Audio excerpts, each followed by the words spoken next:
I give you a true story, a very true story. A brother in America, this was very recent. A brother told me that he was from Nigeria, right? He visited the States and he stays at a certain place. And he says, every time I go there, there's a girl. And this is an elderly man and he's a very religious, responsible person, dignitary. He says, whenever I go there, there's a girl and she's very polite and we get talking and discussing religion and faith and so on, whatever. And what happened is, at one of his visits, she said, guess what? I'm a Muslim. She had declared a Shahada. What had lit it? The guy. This dignitary who kept coming, he lit the flame of asking, finding out, and she was so convinced with Islam. She's this girl, American, and she decided, I'm becoming a Muslim. When this guy came and visited one of the times, she says, I'm a Muslim. And part of her struggles were Salah, because she's in an environment where she has no place to pray. So she decided what she did, like I say, make the most of whatever your circumstances are, do your best.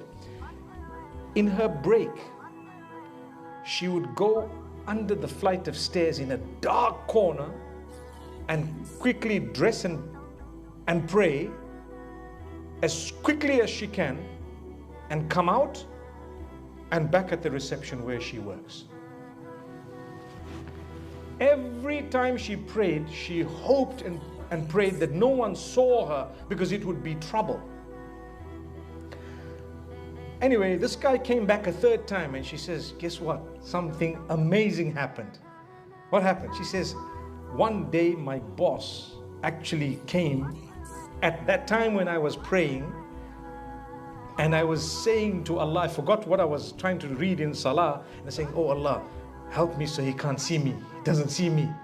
He doesn't see me. You know, protect me from him in whatever way you can, because she'd lose her job, right? And to her surprise, the boss, after the girl finishes, says, what were you doing? I was praying. I want to see you in my office. Ah, oh, come on. You can imagine what happened. Her heart sank, everything, whatever. Wallahi, she went to the office and she sat down quietly. He says, what were you doing there? He says, I was praying. He says, what are you praying for? She says, you know, I'm now a Muslim. And so we pray 5 times a day and I was doing my prayers and so on. The boss said, I'm a Muslim too. From today on, you don't pray in that corner, you come to my office and you pray here. Allahu Akbar. Allahu Akbar. And this is a true story. And when I heard this, you know, like my hair, like stood on end, and I'm thinking to myself, imagine how Allah saved her. But that doesn't happen with everyone. Some people have lost their jobs because of whatever.